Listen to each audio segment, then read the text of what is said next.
जिसे हम लोग जीवात्मा भी कहते हैं। मैं उन सभी को कोटि कोटि नमन करता हूँ जो आप सब में विराजमान। सर्वप्रथम मैं अपना छोटा सा एक परिचय दे दूँ, क्योंकि बहुत हमारे भाई भी यहाँ बैठे हैं, माताएं बहनें हैं। लोग सोचते होंगे पता नहीं कहाँ से आए हैं, कौन हैं, तो इसलिए उस संशय को पहले ही दूर करने का मैं प्रयास करूं। मेरा नाम रमाशंकर पांडे है और हम एक एनजीओ चलाते हैं, श्री सत्यनारायण सेवा संस्थान। एनजीओ हमने निस्वार्थ भाव से वर्तमान परिस्थिति को देखते हुए शुरू किया है, जिसमें एजुकेशन जो आज हम बाहर बच्चों को दे रहे हैं, इसे मैकाले शिक्षा पद्धति कहते हैं। और हमारे बच्चे जो हमारे कल के भविष्य हैं, ये संस्कार से और संस्कृति से बहुत दूर जा रहे हैं। इसी संस्कार और संस्कृति को जोड़कर रखने के साथ साथ अपने पीढ़ी को और मजबूत और संस्कारी बनाने में अपना कुछ न कुछ योगदान देने के लिए हमने विद्यालय का निर्माण किया है। दूसरा, हमने अपने संस्थान के मुख्य उद्देश्य में चिकित्सालय रखा हुआ है।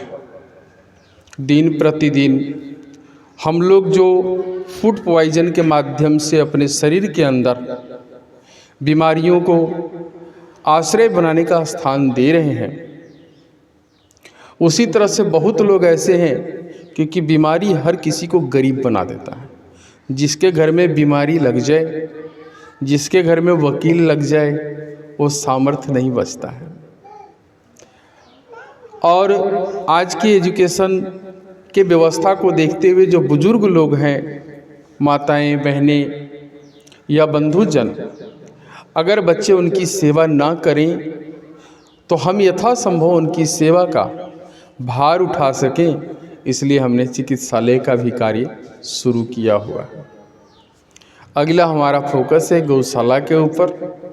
हम सब गौ को माता तो ज़रूर कहते हैं, लेकिन हम जितने सनातनी हिंदुस्तान के अंदर हैं, अगर अपने इनकम का सिर्फ 1% भी लगा दें तो एक क्षेत्र में एक बेहतर से बेहतर गौशाला खोल के और गौ माताओं की सेवा की जा सकती है।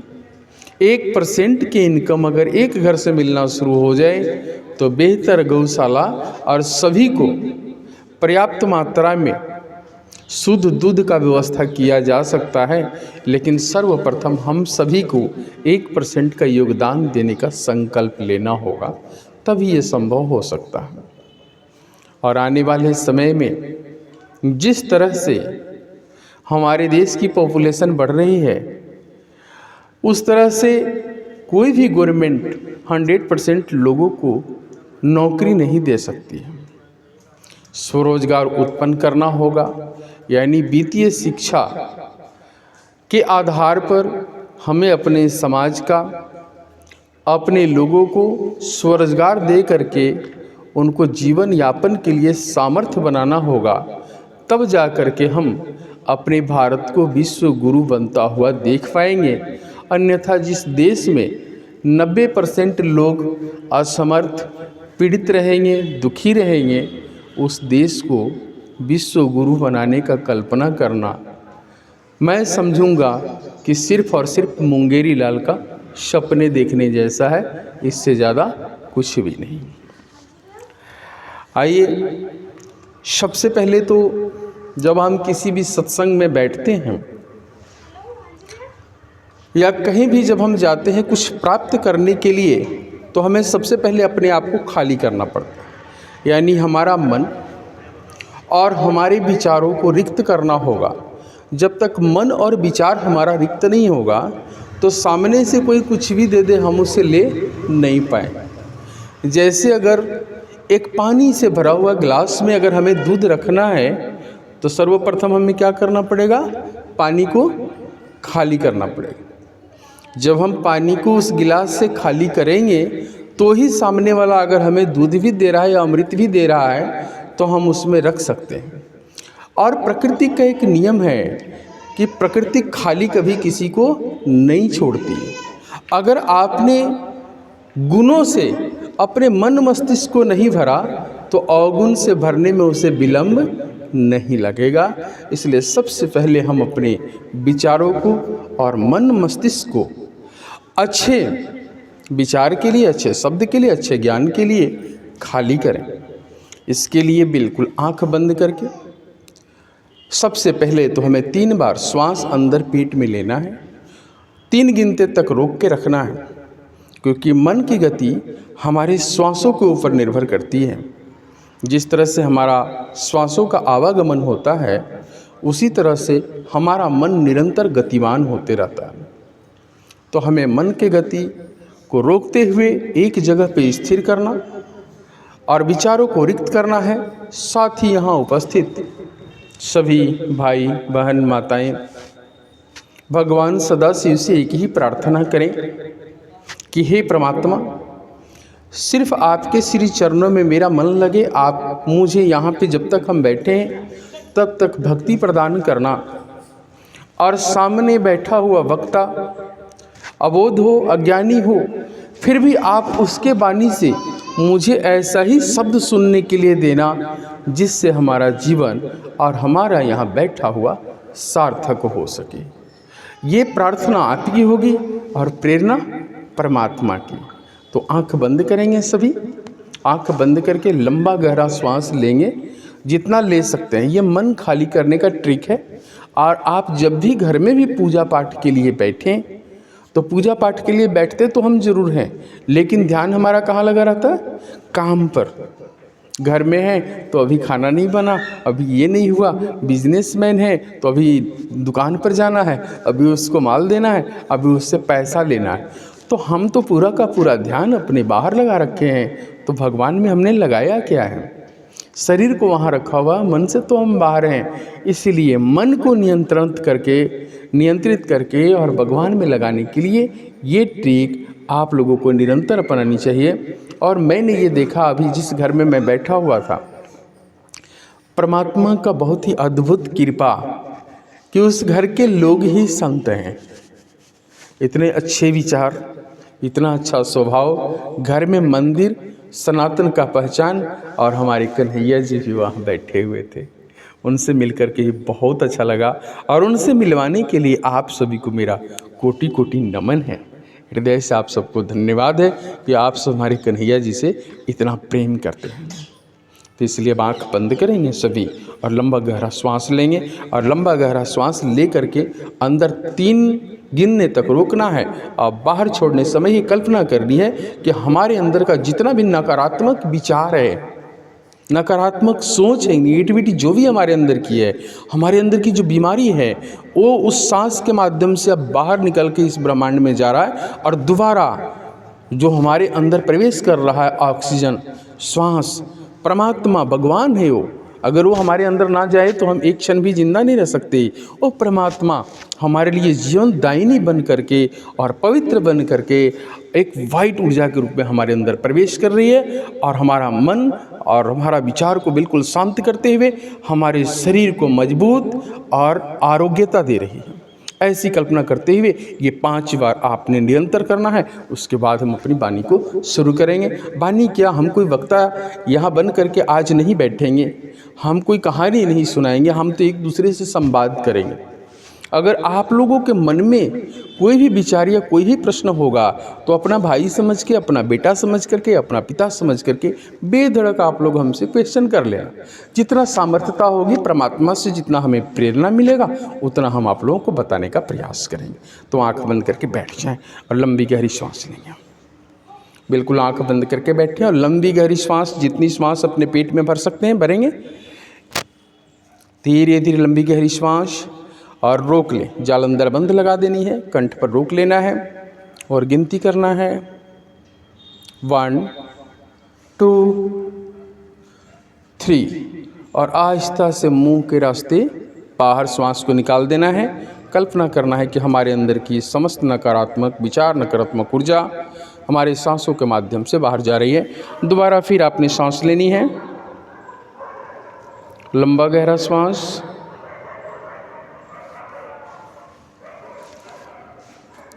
एक से 3 गिनते तक उसे रोक के रखना है। 1 2 3 और मुंह के रास्ते बाहर निकाल देना है। कल्पना ऐसा करें कि आपके अंदर का नकारात्मक विचार, नकारात्मक भाव, नकारात्मक ऊर्जा सब बाहर निकल रही है। फिर लंबी गहरी सांस, पूरा पेट फुल, और जालंधर बंद करके उसे रोक दें अंदर ही। श्वास को बिल्कुल अंदर रोक के रखें। 1 2 3। अब उसको धीरे धीरे मुंह के रास्ते बाहर निकाल दें। आपके अंदर की समस्त नकारात्मक ऊर्जा बाहर जा रही और आप बिल्कुल हल्का महसूस कर रहे हैं। एक बार फिर लंबी गहरी श्वास अपने अंदर लेना है। लंबी गहरी श्वास, अब पूरा का पूरा ध्यान श्वास के ऊपर। बीच में आंखें ना खोलें, नहीं तो आप अनुभव नहीं कर पाएंगे। जो मैं अनुभव कराना चाहता हूँ आप अनुभव नहीं कर पाएंगे। आंख बिल्कुल बंद, श्वास अंदर, पेट फुल, और बिल्कुल जालंधर बंद करके 3 गिनते तक अंदर रोक के रखें। 1 2 3। और अब अपनी श्वासों को मुंह के माध्यम से बाहर छोड़ें और विचार करेंगे कि नकारात्मक ऊर्जा सारी हमारी बाहर जा रही है। फिर एक बार और आपने लंबी गहरी श्वास लेना है, पेट फुल, और अंदर ही से रोक दें। मन शांत। श्वास आप तब तक रोकेंगे जब तक आप रोक सकते हैं। इस बार तब तक आप रोकेंगे जब तक आप रोक सकते हैं, और फिर धीरे धीरे बाहर छोड़ देंगे। धीरे धीरे बाहर छोड़ देंगे। मन शांत, विचार शांत। कैसा लग रहा है आप लोगों को? रिलैक्स फील हो रहा है? मन एकाग्र हुआ? कितना समय लगे होंगे? 2 मिनट। हम सब बाहर होते हैं, शरीर कहीं और होता है, मन हमेशा बाहर होता है। जिस दिन हम अपने अंदर आ जाएंगे ना, बड़े बड़े संत और शास्त्रों ने कहा है कि जिस दिन आप अपने भीतर आ जाएंगे उसी दिन आप सब कुछ प्राप्त कर लेंगे। परमात्मा अपने अंदर ही बैठा है, आनंद अपने अंदर ही बैठा है। एक बार कबीरदास रात्रि को लालटेन जला करके, पहले तो लाइट नहीं थी, बिजली थी नहीं, लालटेन होता था, दिया होता था, लालटेन जला करके और बाहर गलियों में कुछ ढूंढ रहे थे। तो आस पड़ोस के लोगों ने पूछा, अरे कबीरदास जी आप क्या ढूंढ रहे हो? उन्होंने बोला सुई ढूंढ रहा हूँ, क्योंकि वो सिलाई का काम करते थे ना। सुई ढूंढ रहा हूँ। आसपास के लोगों ने भी सोचा चलो इसका हेल्प कर देते हैं, कुछ सहयोग कर देते हैं, शायद मेरी आंखों के माध्यम से मिल जाए तो बेचारे का रोजी रोटी चल जाएगा। 2 घंटा हो गया खोजते हुए, सुई नहीं मिला। तो आप ही जैसे किसी व्यक्ति ने उनसे पूछा, अरे भैया ये तो बताओ सुई गिरा कहाँ था? तो कबीरदास ने बोला घर में। कबीरदास ने बोला घर में गिरा हुआ था। बोले फिर बाहर क्यों ढूंढ रहे हो? बोले बाहर इसलिए ढूंढ रहा हूँ कि घर में मेरी ढूंढने की हिम्मत नहीं है। व्यक्ति कहाँ से डरता है? अपने अंदर आने से डरता है। अपने घर में ढूंढने की हिम्मत नहीं है हमारी, इसलिए मैं बाहर ढूंढ रहा हूँ। और जब मैं बाहर ढूंढा तो आपकी भी भीड़ लग गई, आप सब हमारे सहयोगी बन गए। अगर मैं अंदर ढूंढता तो मेरे साथ कोई नहीं होता, लेकिन जहाँ कोई नहीं होता वहीं परमात्मा होता है। हमें परमात्मा को कहाँ ढूंढना चाहिए? अपने भीतर ढूंढनी चाहिए। आज वर्तमान समय में मनुष्य जीवन में सबसे ज़्यादा मानवता, संस्कार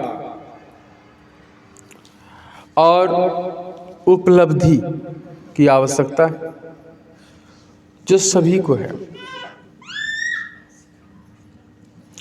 जिस घर में अभी भी जामवंत रूपी बुजुर्ग घर में हैं, जिस घर में जामवंत रूपी बुजुर्ग अभी भी स्वस्थ और सही सलामत हैं, उस घर से बड़ा आनंदमय और भाग्यशाली स्थान कोई और नहीं हो सकता। आप कहेंगे बुजुर्ग ही क्यों? तो सभी सनातनी हैं यहाँ, मैं समझता हूँ सुंदरकांड के बारे में सभी जानते भी होंगे, पढ़ते होंगे। उसकी पहली चौपाई क्या है? पहली चौपाई में लिखा है, जामवंत के बचन सुहाए,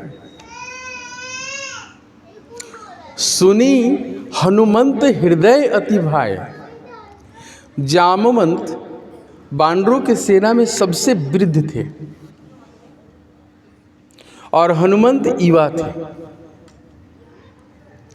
जबकि सुंदरकांड में जितने भी कार्यक्रम चले हैं, एक को सुंदर नहीं है। क्या है सुंदर? अक्षय कुमार का वध उसी में हो जाता है, लंका उसी में जल जाता है,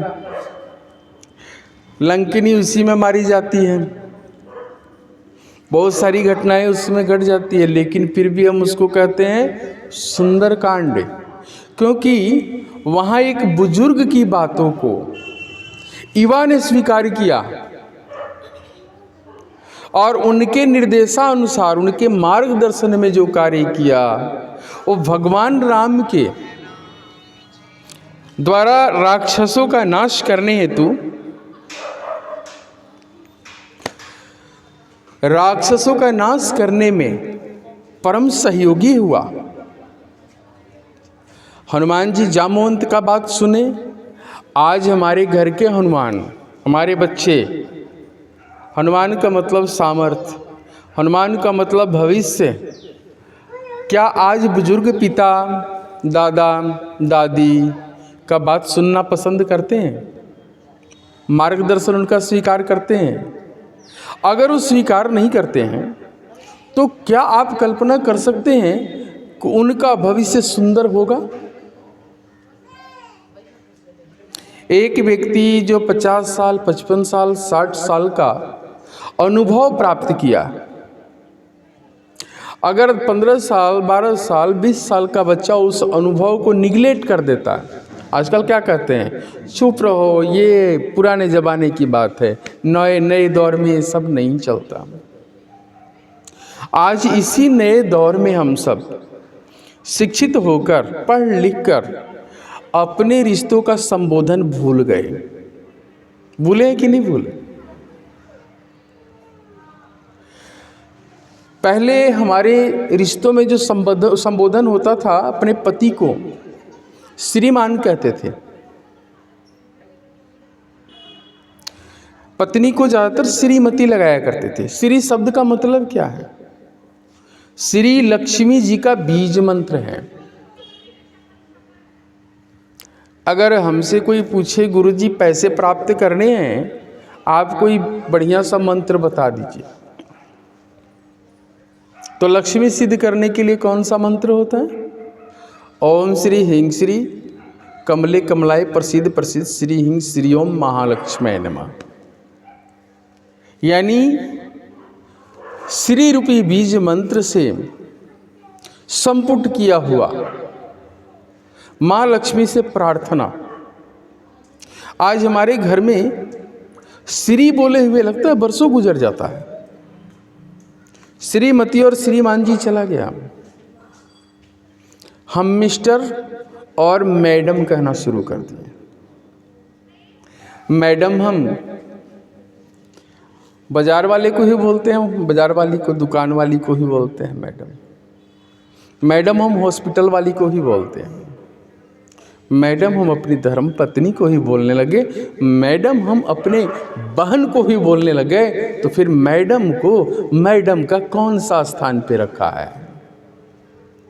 हॉस्पिटल वाली के स्थान पे रखा, दुकान वाली के स्थान पे रखा, क्योंकि शब्द तो एक ही है ना, मैडम। आज हम अंकल बोल करके अपने रिश्ते के संबोधन को खो गए। हमारे सनातन संस्कार में रिश्तों को संबोधित करने के लिए और एक एक शब्द, एक एक रिश्ते को दे करके और उसे संबोधित करने के लिए अनंत शब्द बनाए हैं। हम चाचा कह सकते हैं अपने चाचा को, जिससे एक स्पेशल संबोधन होता है कि वो हमारे पिता का भाई है।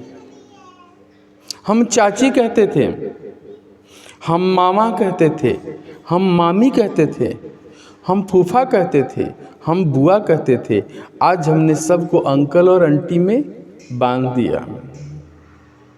हम दुकान वाले को भी अंकल कह रहे हैं, रेड़े वाले को भी अंकल कह रहे हैं, हम अपने घर के जो चाचा है उनको भी अंकल कह रहे हैं, हम मिस्त्री को भी अंकल कह रहे हैं, और जो बड़े गुरु जी हैं उनको भी अंकल कह रहे हैं। तो हम अपने चाचा को, जो मेरे पिता का सहोदर भाई है, उसको किस अंकल के स्थान पे रख रहे हैं? हम अपने संबोधन को भूल गए हैं। अंग्रेजी पढ़ा करके, सिर्फ अंग्रेजी, मैं नहीं कहता है कि अंग्रेजी पढ़ाना गलत है, अंग्रेजी पढ़ाना बहुत ही अच्छी बात है, क्योंकि उससे हम वैज्ञानिक बना सकते हैं, डॉक्टर बना सकते हैं, अपने बच्चे को इंजीनियर बना सकते हैं।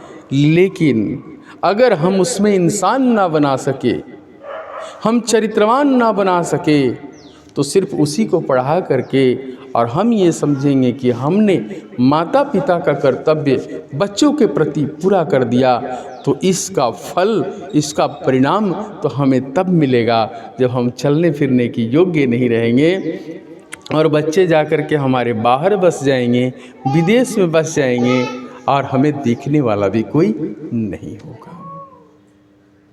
आज भी हम लोगों को अपने बच्चों को संस्कार की शिक्षा देना जरूरी है। अभी लगभग 4-5 दिन पहले हमारी मुलाकात हुई थी, खत्री साहब ही कहते हैं ना इनको, जिनके घर में आया था, नाम भी पूरा मुझे पता नहीं है, क्षमा करेंगे। 4-5 दिन पहले मुलाकात हुई, संजीव जी, ठीक है, संजीव जी से मुलाकात हुई, और मुलाकात के बाद कुछ बातें ऐसी चली हम लोगों में संस्कार और संस्कृति की। तो इन्होंने बोला कि आप एक दिन मेरे यहाँ आइए। मैं बोला मैं इसके लिए अहोभाग्य मानता हूँ अपने आप को। आप भाग्यवान नहीं हैं, भाग्यवान मैं हूँ कि आपने मुझे बुलाया और अपने सनातन संस्कृति और सनातन धर्म के प्रति अपने बच्चों, अपने बहनों, अपनी माताओं से बात करने का अवसर मुझे मिला, इसलिए भाग्यवान मैं हूँ। मैं अपने आप को बड़ा भाग्यशाली समझता हूँ कि यहाँ आकर के आप लोगों के बीच में मुझे ऐसे शब्दों का बखान करना पड़ रहा है जिससे हमारे संस्कार, हमारी संस्कृति को बल मिलेगा। फिर इन्होंने बोला गुरुजी आप क्या लेंगे, कुछ दान दक्षिणा? मैं बोला मेरा सबसे बड़ा दान और दक्षिणा यही होगा कि जिस जगह पे जाऊं मैं और मेरे शब्दों को सुन करके उस घर का या उस घर के आसपास के लोगों का विचार में, कर्मों में, आदर्शों में परिवर्तन हो जाएगा, यही मेरा दक्षिणा है। और दक्षिणा मेरा कोई नहीं, यही मेरा दक्षिणा है। और अब मैं आगे आप लोगों से जो बात करूँगा वह स्पष्ट बात करूँगा अपने घर को बेहतर बनाने के लिए ऊर्जा का और सोच के ऊपर। थोड़ी थोड़ी एक टॉपिक भी दे दूँगा। हम कहते हैं ना कि हमारे घर में जो खाना बनता है, जब हम मन पवित्र करके और भगवान का नाम स्मरण करते हुए श्रद्धा से खाना बनाते हैं तो खाना कभी भी अस्वाद हो ही नहीं सकता। पहले जो हमारी माताएं खाना बनाती थी घर में ना, तो एक प्राता चलता था जिसको हम अपनी भाषा में भजन कह लें या मंत्र जाप कह लें। माताएं नहा धोवा के भगवान का नाम लेते हुए किचन में प्रवेश करती थी और भगवान का नाम लेते हुए खाना बनाती थी। विचार अच्छा होता था। खाना में उस विचार के माध्यम से जो हाथों के द्वारा तरंग प्रवेश करता था वो तरंग खाने वाले को इतना पवित्र कर देता था कि लोग एक दूसरे का सहयोगी बन जाते थे। गांव में एक घर में शादी होता, 50 घर से मंजा आ जाता था। गांव में एक घर में शादी होता, 50 लोग सहयोग करने वाले आ जाते थे। क्या बनाना है, अतिथियों को कैसे बैठाना है, कैसे पानी पिलाना है, लोगों का स्वागत कैसे करना है, गांव वाले आ जाते थे। आज हमारी तरंगी कैसी है? जब हम खाना बना रहे होते हैं, हम कौन सा विचार कर रहे होते हैं? क्षमा करेंगी हमारी माताएं बहनें, हम टेलीविज़न पर क्या देख रहे होते हैं, वही विचार हमारे मन में उठ रहा होता है। टेलीविज़न पर हम धारावाहिक देखते हैं, और धारावाहिक भी कौन सा होता है?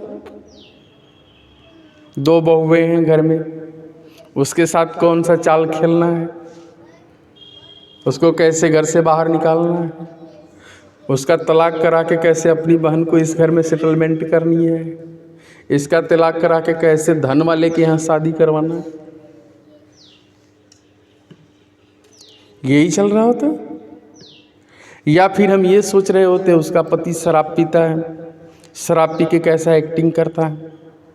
या फिर हम अपने ही परिवार में किसी के प्रति मन में द्वेष भाव पाल करके और उसके बारे में खाना बनाते समय, रोटियां बनाते समय उसकी बुराई सोच रहे होते हैं, उसने हमें ऐसा क्यों बोल दिया। और वही तरंग हाथों के माध्यम से कहाँ प्रवेश करता है? हमारे भोजन में। मैं एक रेकी ग्रैंड मास्टर हूँ, आध्यात्मिक गुरु हूँ। तो रेकी ग्रैंड मास्टर होने का अर्थ ही है कि तरंगों को समझना। जो हमारे 7 चक्र होते हैं, मूलाधार चक्र, स्वादिष्ठान चक्र, मणिपुर चक्र, हार्ट चक्र, विशुद्ध चक्र, आज्ञा चक्र, क्राउन चक्र, कौन से चक्र पे जब हमारा चेतना होता है तो हमारी भावना कैसी उठती है और हमारा तरंग वहाँ कैसा उत्पन्न होता है, इस चीज़ को हम लोग समझते हैं। हम लोग ज़्यादातर हार्ट चक्र पे, विशुद्ध चक्र पे या आज्ञा चक्र पे होते हैं, अपनी चेतना को यहाँ रखे होते हैं।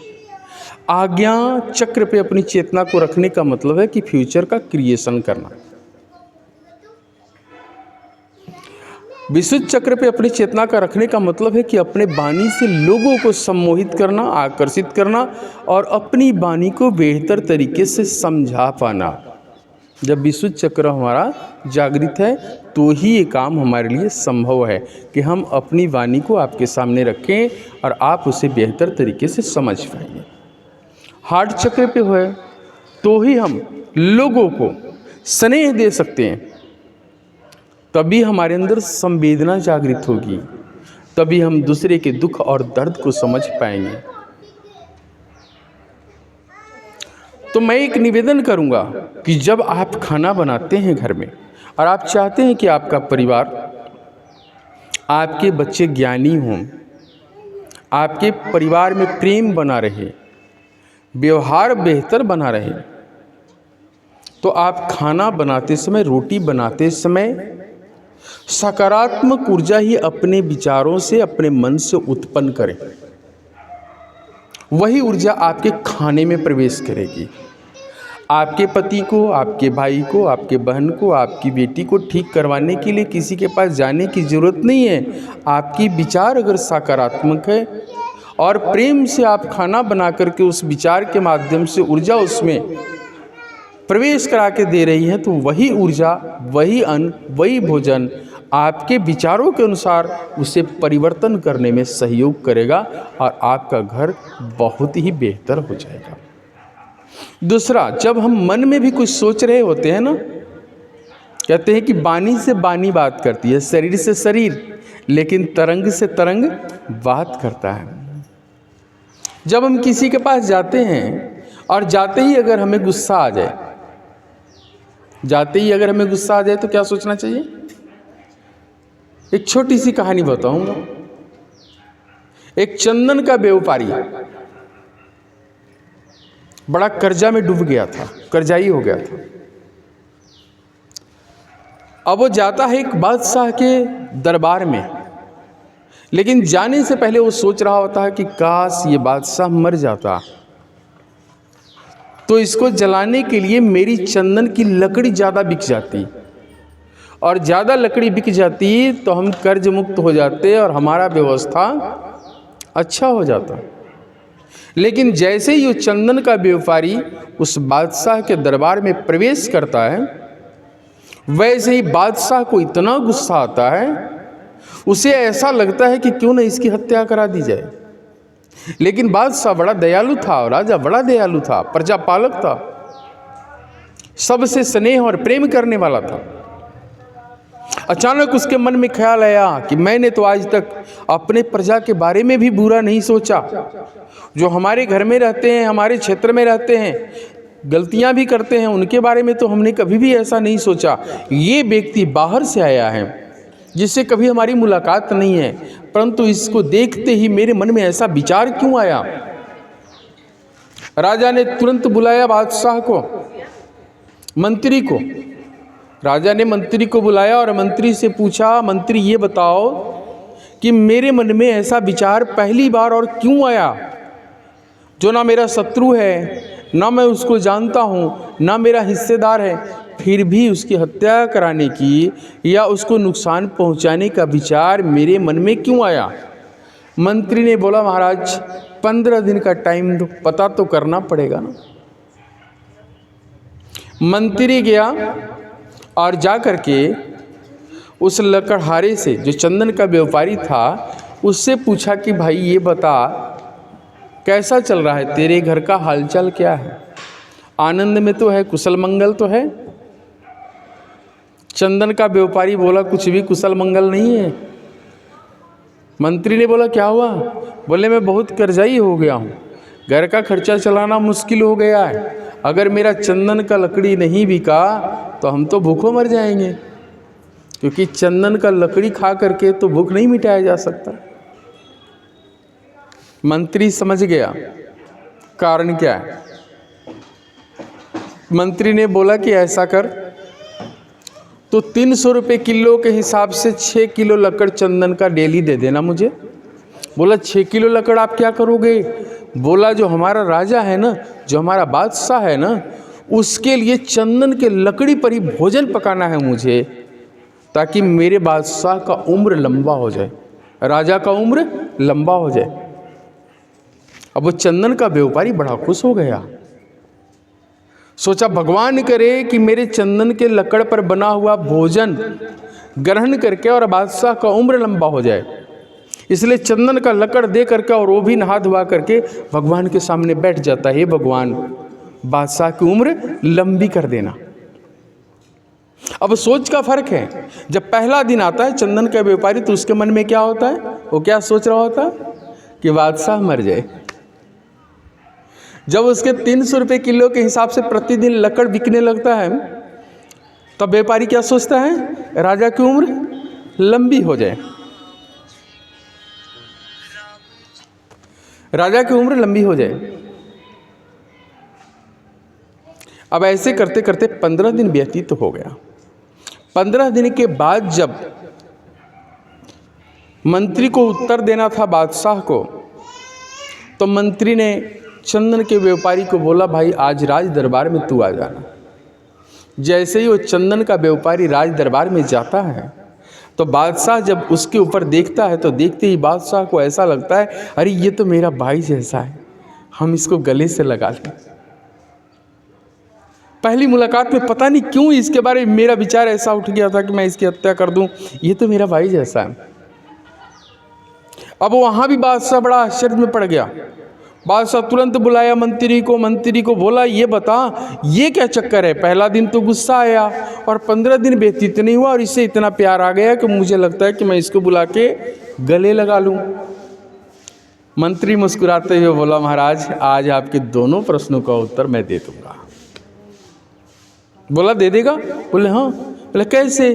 बोला, जिस दिन ये पहली बार आपके दरबार में आया था, उस दिन इसके मन में यही चल रहा था कि ये बादशाह मर जाता तो मेरी चंदन की लकड़ी ढेरों सारी बिक जाती, मैं कर्ज मुक्त हो जाता। और उसके बाद जब मैंने इसको बोला कि प्रतिदिन 300 रुपये किलो के हिसाब से 6 किलो लक्कड़ तू मुझे दे देना, जिसके ऊपर खाना पका कर मैं अपने राजा को खिलाऊंगा तो उनका उम्र लंबा हो जाएगा। उस दिन से आपकी लंबी उम्र की कामना करता है, प्रार्थना करता है। यानी इसका ऊर्जा जो मन में सकारात्मक आपके लिए वहाँ से उत्पन्न हुआ, वो आपके अंदर प्रेम भरा, और जो इसका ऊर्जा पहली बार मिलने से पहले आपके प्रति आपकी मृत्यु का कामना कर रहा था, वो आपके अंदर क्रोध उत्पन्न कर दिया था। तो ये सिर्फ कहानी वही की नहीं है, ये हमारे घर और परिवार का भी है, हमारे आसपास का भी है। अगर हम मन से भी किसी के प्रति बुरा सोचते हैं, किसी के प्रति द्वेष रखते हैं, तो रिप्लाई क्या मिलेगा हमें? एक बुक है डेल कार्नेगी का, आकर्षण का सिद्धांत।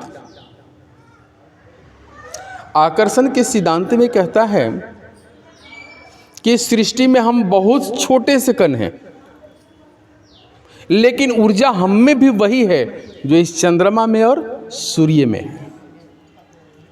जो ऊर्जा इस चंद्रमा और सूर्य में है, वही ऊर्जा मुझ में भी है। वोल्टेज का फर्क है। जैसे एक बैटरी होता है ना 1.5 वोल्ट का, और ये 220 वोल्ट चल रहा है तो दोनों में करंट ही, ऊर्जा दोनों में है, सिर्फ वोल्टेज कम और ज़्यादा है।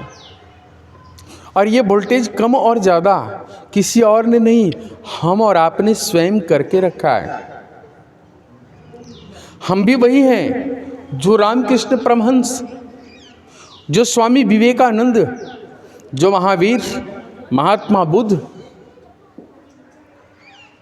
जो मदर टेरेसा, जो महारानी लक्ष्मीबाई रहे हुए, हम भी वही हैं। लेकिन हम वो कर्म नहीं करना चाहते हैं, हम वो संघर्ष नहीं करना चाहते हैं, हम वो त्याग नहीं करना चाहते हैं। इसीलिए हम वैसे नहीं बन सकते, अपने कर्मों को, अपने कायरता को छुपाने के लिए ये कह देते हैं कि वो तो स्वामी विवेकानंद थे इसलिए ऐसा कर गए, हम नहीं कर सकते। वो तो महात्मा बुद्ध थे इसलिए ऐसा कर गए, हम ऐसा नहीं कर सकते। हम सब भी बहुत कुछ कर सकते हैं। तो घर में सबसे पहले हमने 2 बातें बताई है, जिसको हमारी माताएं, बहनें और भाई अनुसरण में लाएंगे, क्योंकि प्रेरणा का सूत्र हम ही बन सकते हैं अपने संतान के लिए। अपनी पीढ़ी से क्या करवाना चाहते हैं, उसका बीज हमें ही बोना होगा। कहा जाता है कि वर्तमान के गर्भ में ही भविष्य का बीज अंकुरित होता है। भविष्य में कैसा फल प्राप्त होगा, उसका बीज हमें भविष्य में नहीं बोना है, उसका बीज हमें आज ही बोना और आज से ही सिंचित करना पड़ेगा। सिर्फ फल भविष्य में मिलता है, कर्म करने का अवसर नहीं मिलता। आज जो हमें मिला है वो हमारा प्रारब्ध का फल है। जो कल हमें मिलेगा वो आज का हमारा कर्म होगा। कल के लिए बीज हम आज बो रहे हैं।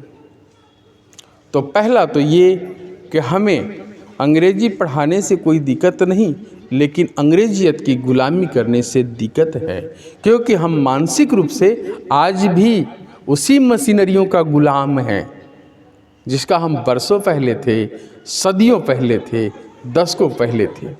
आज भी हमारी बहुत सारी कार्यशैली हमारे सनातन के साथ मेल नहीं खाता है। जैसे रिश्तों का संबोधन, जैसे ज्योत को बुझाना, फूंक करके बुझाते हैं ना जन्मदिन में, क्या ये ज्योत जो हमने जलाया कोई इसको फूंक के बुझाएगा? है नहीं ना बुझाएगा। तो ये ही ज्योत और वो ज्योत, दोनों में कोई फ़र्क नहीं है, सिर्फ हमारी सोच में फ़र्क हो जाती है और हम उसे फूंक मार के बुझा देते हैं। रिश्तों के संबोधन में हम इतना कमज़ोर सोच के हो गए हैं कि mummy, mom means dead body. Pyramid सभ्यता में हम लोगों को पढ़ाया जाता था कि पश्चिम में जो मर जाते थे उनको मसाले में लिपट करके दफनाया जाता था, उसे ही मम्मी कहा जाता है। और आज हम अपने बच्चों को क्या संबोधित करने के लिए कहते हैं? डैड। डैड मीन्स क्या होता है? खत्म। और हम अपने बच्चों से क्या कहवाते हैं? डैड। तो ये शब्दों का अपने संस्कार में परिवर्तन करना। और तीसरी बात हमने बताई कि जब आप खाना बनाओ तो उस समय अगर उच्चारण कर सको तो ठीक, नहीं तो छोटी सी डिवाइस लगा दो अपने रूम में, भगवान का नाम उसमें हल्का हल्का चलता रहे, राम ही राम करता रहे, ओम नमः शिवाय जो आप मानते हो वो करता रहे। कम से कम कान में जब वो बातें जाएंगी ना, वो शब्द कान में जाएगा तो उसके माध्यम से हमारा मन मस्तिष्क का जो है तरंग वो हिलोरे मारेंगी। और जैसे ही भगवान के नाम का हिलोरे एक बार भी ले लिया तो हाथ से तुरंत वैसा ही ऊर्जा उत्पन्न हो जाएगा जब हम रोटी बना रहे होंगे। तो ये हमें कुछ परिवर्तन अपने घरों में लाना है। आपके मास्टर कहाँ गए? ढोलक मास्टर कहाँ गए? बुला लो, एक दो भजन बीच में कर देंगे तो ठीक रहेगा।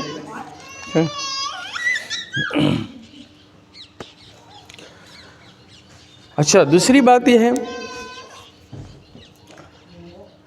कथा अगर कहना हो तो टाइम लगता है, क्योंकि श्रीमद् भागवत कथा के लिए 7 दिन का टाइम निर्धारित किया गया, रामचरितमानस के लिए 9 दिन का।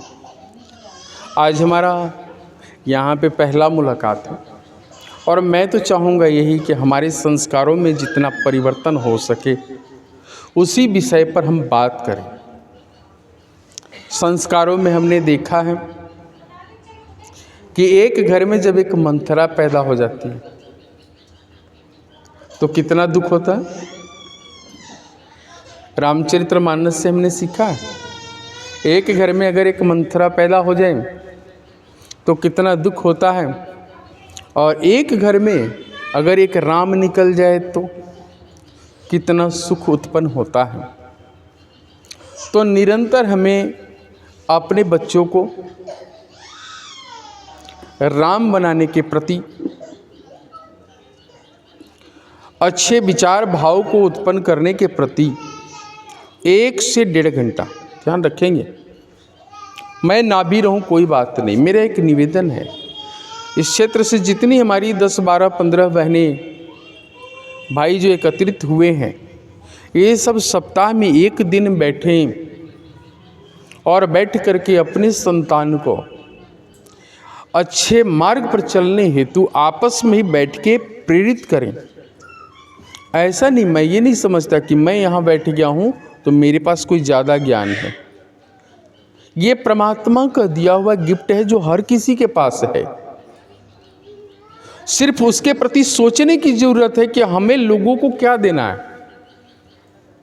हम क्या दे सकते हैं, हम जितना ज्ञान दे सकते हैं। अगर ज्ञान देने हेतु, बच्चों को प्रेरित करने हेतु, समाज को संगठित करने हेतु अगर आपने एक दिन पहला कदम बढ़ाया तो दूसरे दिन आपका दूसरा कदम बढ़ाने वाले और साथी मिल जाएंगे। और ज्ञान पहले दिन अगर आपने थोड़ा सा उत्पन्न किया है तो दूसरे दिन इतना बड़ा उत्पन्न हो जाएगा, क्योंकि आपकी ऊर्जा लग रही है उसमें, आपका विचार लग रहा है। क्या पता आज मैं पहली बार आया हूँ और जितना बोल रहा हूँ, हो सकता है अगर आगे कोई आयोजन हुआ इस तरह का तो मैं इससे कई गुना ज़्यादा आप लोगों के सामने बेहतर से बेहतर मार्गदर्शन और बेहतर से बेहतर जीवन को सार्थक बनाने का उद्देश्य दे सकूं, बेहतर से बेहतर दीक्षा दे सकूं। हो सकता है कि आपको साक्षात्कार हो। मार्गदर्शन से अनुभव सबका अपना अपना होता है और उसके लिए परिश्रम भी सभी को स्वयं ही करना होता है। अगर हम कहें कि महात्मा बुद्ध को भगवान शिव का साक्षात्कार हो गया था, कहानियों में हमने पढ़ ली, किताबों में हमने पढ़ लिया, लेकिन पढ़ लेने से वो साक्षात्कार का अनुभव हमें हो जाएगा क्या? नहीं हो सकता ना, उसके लिए संघर्ष मुझे स्वयं ही करनी पड़ेगी। मार्गदर्शक या गुरु सिर्फ आपको प्रेरित कर सकता है, रास्ता दिखा सकता है, चलना तो आपको स्वयं ही पड़ेगा। लेकिन आजकल बड़ा अद्भुत सी बातें हैं, ज़्यादातर गुरु जो है यात्रा को रोकने वाले मिलते हैं। हाँ, मेरे पास आ गए हो, मैंने आपको मंत्र दीक्षा दे दिया, अब आप कहीं मत जाना, आपको ज़्यादा गुरु ढूंढने की ज़रूरत नहीं है। यही हमारे जीवन को सार्थक करने का सबसे बड़ा बाधा है। शायद आप लोगों ने अगर जीवनी पढ़ी होगी दीपक नरेंद्र, जिसे स्वामी विवेकानंद कहते हैं, तो पता होगा कि उन्होंने 50 गुरुओं के कपड़े फाड़ दिए थे। क्यों फाड़ा था? हर एक गुरु के पास जाए तुम्हें ऐसे तपस्या करना पड़ेगा, 100 महीना करना पड़ेगा, 2.5 महीना करना पड़ेगा, 90 दिन करना पड़ेगा, उल्टा रहना पड़ेगा, धूप में रहना पड़ेगा, जल में इतना डुबकी लगा के तपस्या करना पड़ेगा, मिले कुछ ना।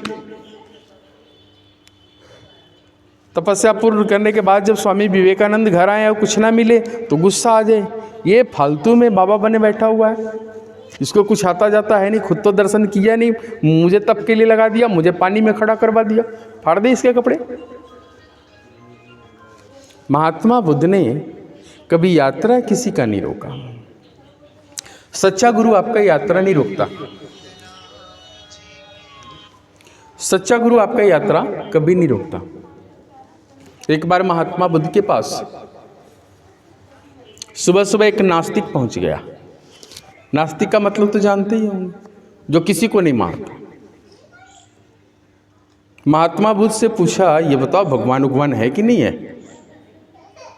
महात्मा बुद्ध ने बोला, अरे क्या बात कर रहे हो, हर तरफ तो भगवान ही है, हर तरफ तो भगवान ही है, भगवान कहाँ नहीं है। उठा और चला गया।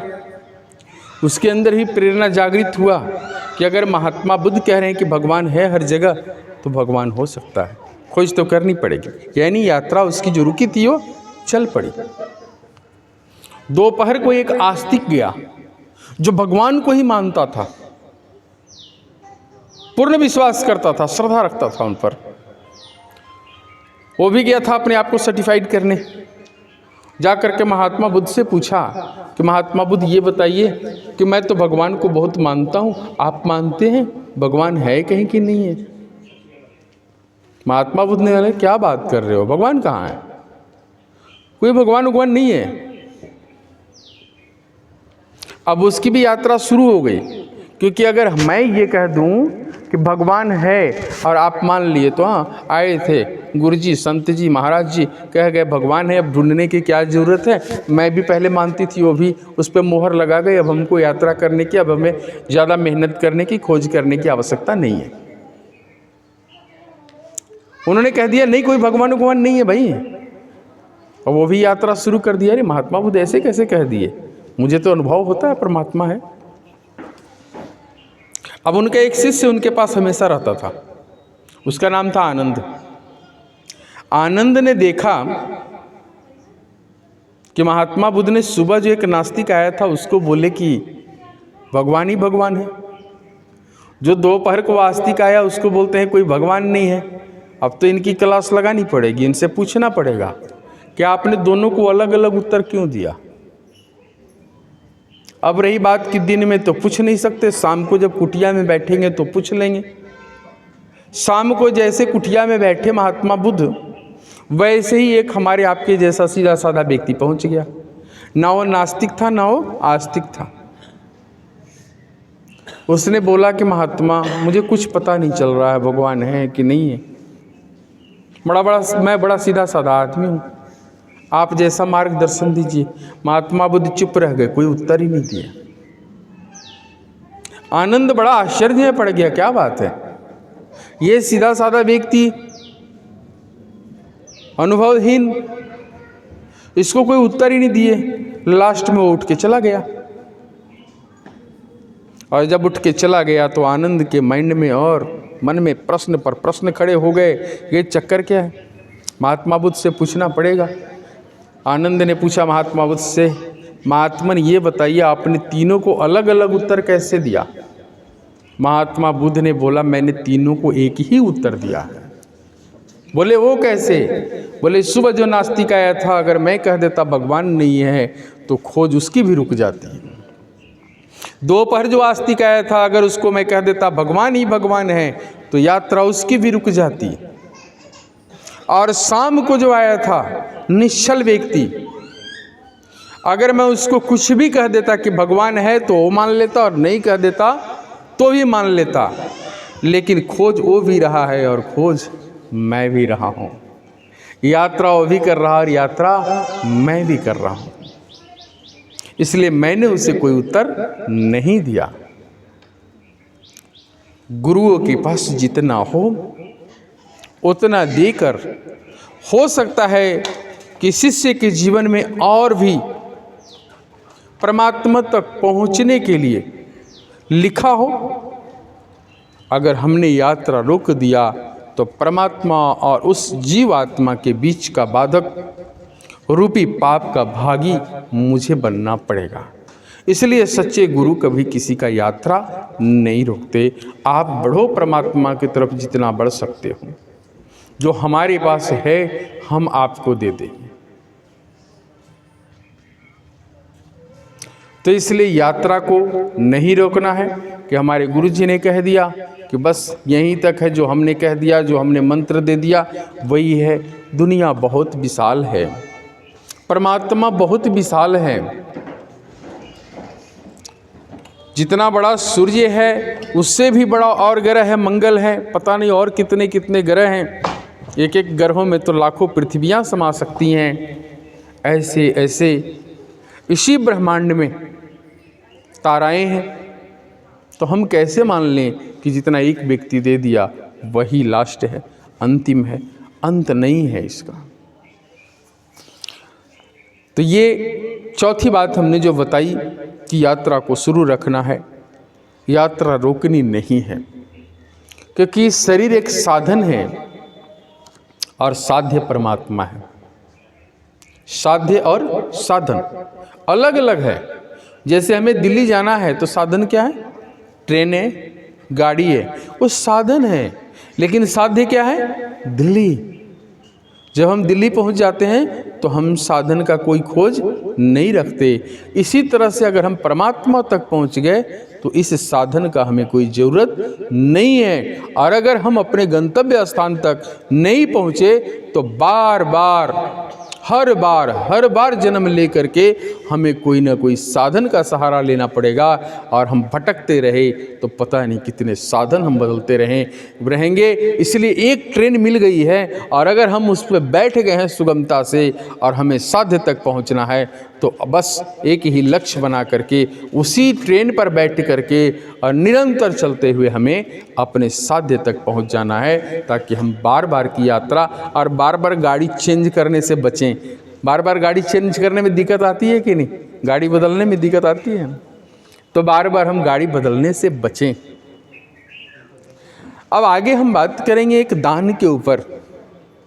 आज हम सब दान करते हैं। समाज में अगर हम कहें या देखें असमानता क्यों फैला है,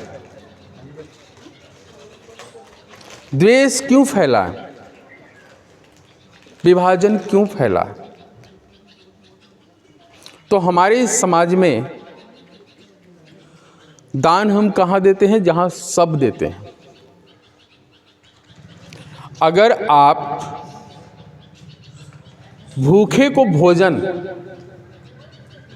और प्यासे को पानी देते हैं और जरूरतमंद को दान देते हैं तो शास्त्रोक्त मत के अनुसार तो ये विधान है, शास्त्रों के अनुसार ये विधान है कि आप भूखे को अन्न दें, प्यासे को पानी दें, जरूरतमंद की सहायता करें। लेकिन जब हम शास्त्र का दुरुपयोग करना शुरू कर देते हैं। जहाँ अगर कोई बढ़िया आ गया धनी मनी खा के आए अपने घर से भर पेट, फिर भी हम उसके सामने रखते हैं खाना, फिर भी उसके सामने हम खाना रखते हैं, तो उस खाने का क्या होगा? अपमान। अगर हमारे घर में कोई आ गया प्यासा नहीं है, फिर भी हम पानी पर पानी रखते हैं, क्या होगा उस पानी को? अपमान। आज हम लोग दान देने कहाँ जाते हैं? उसी जगह पे जाते हैं जहां वो पहले से सामर्थ्य हो, हम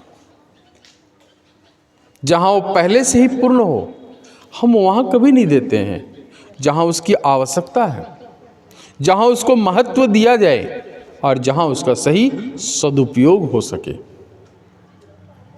आज बहुत सारे बड़ी बड़ी संस्थाएं, मैं समझता हूँ सैकड़ों किल्ला जमीन ले लेकर के छोड़ी हुई हैं। सैकड़ों किला में सत्संग भवन बने पड़े हैं। क्या समाज कल्याण हो रहा है? क्या उससे जन कल्याण का उद्देश्य पूरा हो रहा है? हमारे देश को असमर्थ बनाने में अहम भूमिका शिक्षा और चिकित्सा का है। क्या वहाँ पे विद्यालय खोल करके आधुनिक के साथ साथ संस्कारी शिक्षा दानी सज्जनों के संतान को दिया जा सकता था कि नहीं दिया जा सकता था? लेकिन इसके प्रति कोई कार्य कर रहा है? और फिर भी हम दान कहाँ दे रहे हैं? हम वहीं दान देते हैं, हम वहीं सहयोग करते हैं जहां हमसे भी अच्छे अच्छे लोग लाइन लगाए हैं। हम वहां सहयोग नहीं करते जहां हमारी ज़रूरत है, जहां हमसे अच्छे लोग हैं, हम वहां जाते हैं सहयोग करने। लेकिन उसका प्रतिफल परमात्मा के नज़र में हमें नहीं मिल पाता, क्योंकि हमने उसे उस जगह पे नहीं पहुंचाया जहां उसकी ज़रूरत थी। हमने उसे उस जगह पे पहुंचा दिया जहां उसकी कोई महत्व ही नहीं है। तो इसलिए हम सबको कोई भी कार्य, दान हो, सहयोग हो, अपने पैरों से चल के जाइए। वहाँ देखिए, धन नहीं देना है, सामान जो आवश्यक वस्तु है वो दीजिए, और देख करके अपने आंखों से देखिए आपका दान का सही सदुपयोग हो रहा है तो ठीक है। और अगर आपके दान से कोई ऐशो आराम का जीवन व्यतीत कर रहा है, या आपके दिए हुए दान और सहयोग से कोई शराब पीने के लिए खर्च कर रहा है, तो वो दान पुण्य के जगह आपको पाप का भागी बना देता है। आप तो दान या सहयोग करते हैं पुण्य कमाने के लिए, लेकिन वही आपको पाप का भागी बना देता है। अब एक विषय पर और हम बात करेंगे जो घरों में क्लेश, नकारात्मकता आती है, और ये हर किसी का प्रश्न होता है। बहुत सारे प्रश्न उठ भी रहे हैं, मन में आ जाता है। देखिए, नकारात्मकता जो आ जाती है, क्यों आती है नकारात्मकता? हमारे घर में पैसे आते हैं ना, कहाँ कहाँ से आते हैं? हम व्यक्ति में तो छूत कर लेते हैं, तो छोटी जाति का है, वो फलाना, वो डिकाना। पैसा कहाँ कहाँ से आता पता है? कसाई के दुकान से होकर भी पैसा हमारे पैकेट तक, और पैकेट के माध्यम से हमारे घर तक आ जाता है। आता है? शमशान घाट के मुर्दे से भी उठ करके पैसा हमारे पैकेट तक, और हमारे पैकेट से हमारे घर तक आ जाता है। शोषणकर्ता और लुटेरे के माध्यम से भी, सूदखोर के भी माध्यम से पैसा हमारे घर तक आता है। उस पैसे के साथ किसी की आह, किसी का दर्द, किसी का तकलीफ, किसी का दुख हमारे घर तक पहुंचता है। कुछ ना कुछ उसका भागीदार हम बन जाते हैं। जैसे आज शमशान घाट में लेके जाते हैं डेड बॉडी। शमशान घाट में पहुंच करके सब डेड बॉडी के ऊपर क्या करते हैं? पैसे फेंकते हैं। पैसे क्यों फेंकते हैं? क्यों फेंकते हैं? पता है? नहीं पता। घर में यानी कि पिछले जो है उनको धन की कमी ना आए, जैसे आगे हमारे बच्चे हैं उनको। नहीं, हाँ। इसलिए फैलते हैं कि जो कमाए यही रह गया। नहीं, इसका साइंटिफिक उत्तर है। हमें अभी क्या चाहिए? हम अभी सबसे ज़्यादा अपना समय, अपने सोच को, अपने विचार को कहाँ लगा के रखें? पैसे पे। और अगर हमारे सामने ही हमारी बॉडी को जलाई जाए और जिस पर हमें रोकने का हमारा बस ना चले तो हम क्या करेंगे? तड़पेंगे, छटपटाएंगे।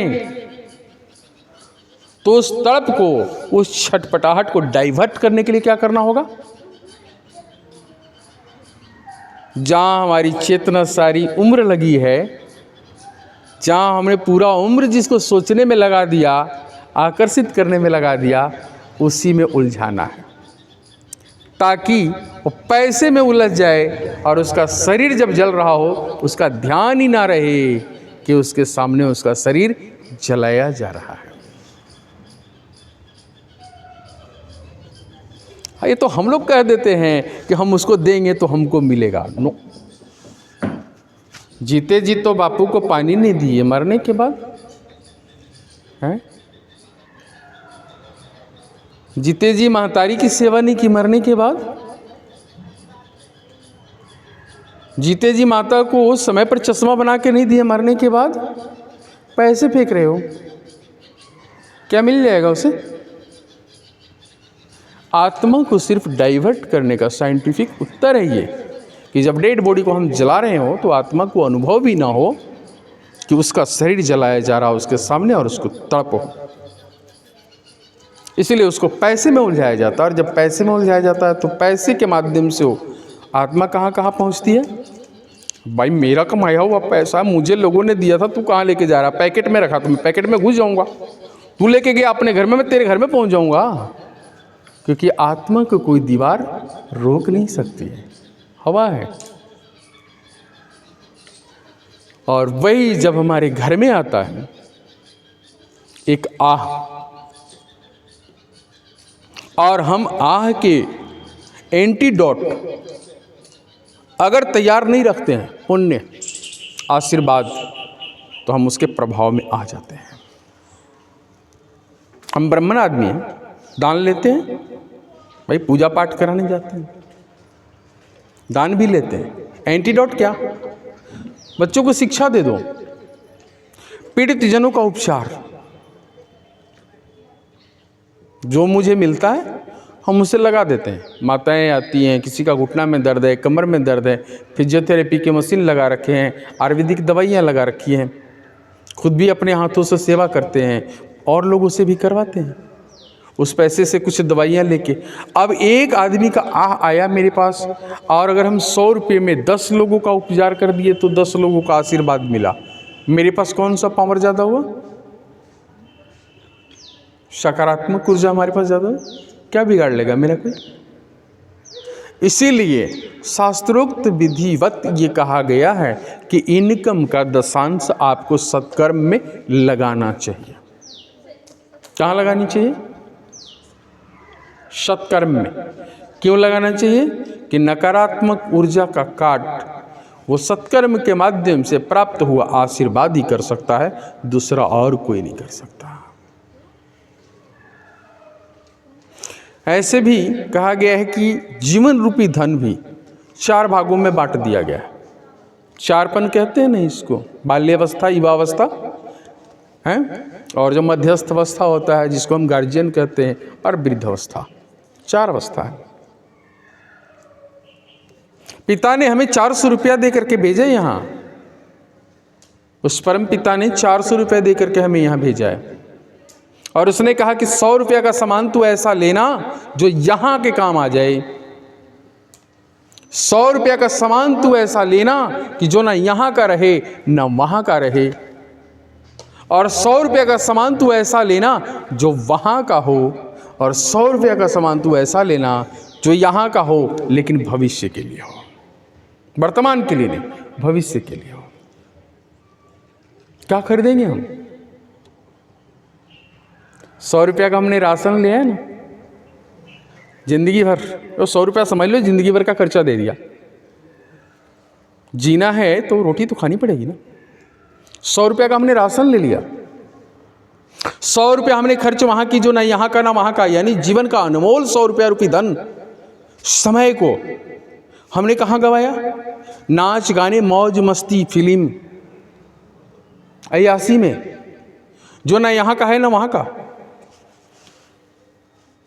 100 रुपया हमने किसी की सेवा में दे दी, जिसका फल वहाँ जरूर मिलेगा। 100 रुपया में हमने कोई ऐसा सृजन किया, हम वृद्ध आश्रम बनवाए, गौशाला बनाए, गुरुकुल बनाए, जो भविष्य में अगर हमारे बच्चे हमारा जीवन यापन ना भी करें तो भी हमने करने के लिए क्या कर रखा है? तैयार करके रखा है। तब वो 400 रुपया का हम सही सदुपयोग किए, और ना अगर 400 रुपया को हमने ऐसी जगह पे लगा दिए जो ना यहाँ का ना वहाँ का, फिर हमें क्या मिलेगा? हमें कुछ मिल सकता है? तो इसलिए हम लोगों को अपना जीवन का अनमोल समय को महत्व में रखते हुए और क्या करना चाहिए, ये हम आज से ही कर सकते हैं। एक भजन आप लोग कर लो, उसके बाद मैं पानी पी लूँ, फिर 10-15 मिनट और विचार करेंगे। और माताएं बहनें हमारी जितनी बैठी हैं, कोई प्रश्न भी होगा मन में तो कर सकते हैं। मैंने माता कहा है तो पुत्र समझना, और बहन कहा है तो भाई समझना। ऐसे भी हम लगभग 100 बहनों का भाई हैं। रक्षाबंधन में मेरा पूरा हाथ यहाँ से यहाँ तक भर जाता है, हम राखी बनवाते हैं। क्योंकि रिश्तों के अहमियत को अगर हम नहीं समझेंगे, हमारा सनातन नहीं समझेगा, तो कोई और नहीं समझ सकता। भाई और बहन का इतना पवित्र रिश्ता हमारे सनातन समाज का है, जिसका उदाहरण माँ सीता ने दिया। सीता जी के एक भाई भी था, जानते? सीता जी के भाई नहीं? रामायण में एक बहन हुई शूर्पणखा, जिसने रावण के पूरे वंश का नाश कर दिया। और रामायण में एक बहन हुई सीता। सीता की उत्पत्ति भूमि से हुआ था, इसलिए सीता को भूमिजा कहा जाता है। सीता का जन्म धरती से हुआ था, इसलिए उन्हें भूमिजा कहा जाता है। और कुशा का उत्पत्ति भूमि से हुआ, इसलिए उसे भूमिज कहते हैं। कुश के चटाई पर बैठते हैं, कहते हैं ना कि कोई भी तप ध्यान साधना कुश के चटाई पर बड़ा उत्तम होता है। एक स्त्री अपने पति के साथ रहते हुए जितना सुरक्षित अपने आप को महसूस नहीं करती, उससे कईक गुना ज़्यादा हमारे सनातन धर्म में अपने भाई को रहते हुए महसूस करती है। अपना भाई अगर साथ में है ना, तो स्त्री सबसे ज़्यादा सुरक्षित महसूस करती है। रावण जब जाता है अशोक वाटिका में और चंद्रहास खड़ग उठा लेता है और सीता से कहता है, तू बात मान मेरी, रानी बनने के लिए तैयार हो जाना, अभी मैं तेरा गर्दन काट दूंगा। हेलो ना, मैं अभी तुम्हारा गर्दन काट दूंगा।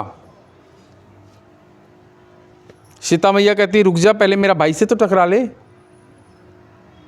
नीचे से एक तिनका उठाती है और तिनका का ओट लेके कहती है कि तू इसके ओट को पार करके दिखा दे, जल के भस्म नहीं हो जाएगा तो फिर कहना।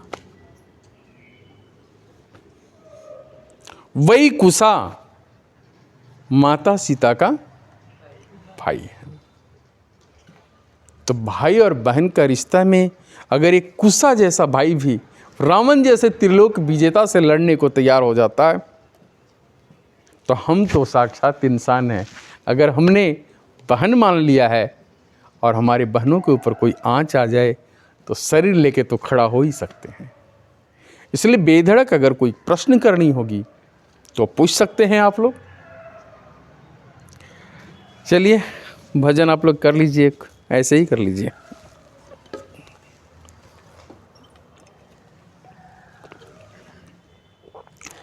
नहीं चलेगा?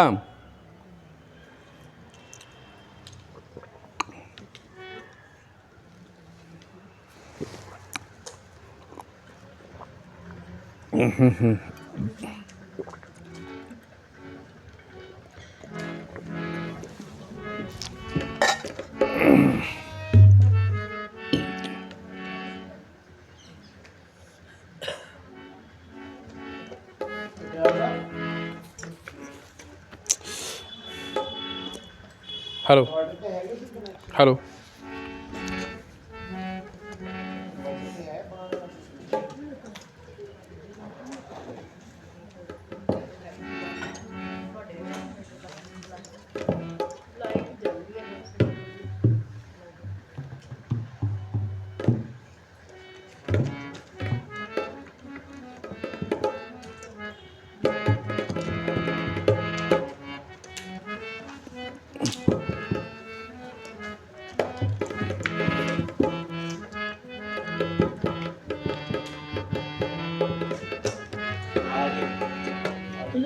हेलो, लो फिर लो,